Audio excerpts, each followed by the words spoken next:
لوگوں کو ان کی خواہشوں کی چیزیں یعنی عورتیں اور بیٹے اور سونے اور چاندی کے بڑے بڑے ڈھیر اور نشان لگے ہوئے گھوڑے اور مویشی اور کھیتی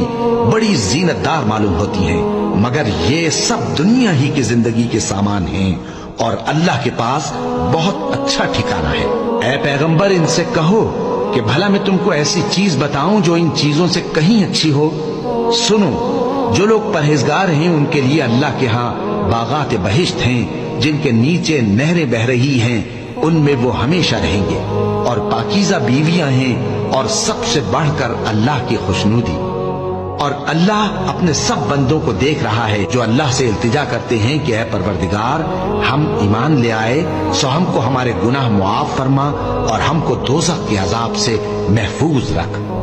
یہ وہ لوگ ہیں جو مشکلات میں صبر کرتے اور سچ بولتے اور عبادت میں لگے رہتے اور نیکی میں خرچ کرتے اور اوقات سحر میں گناہوں کی معافی مانگا کرتے ہیں۔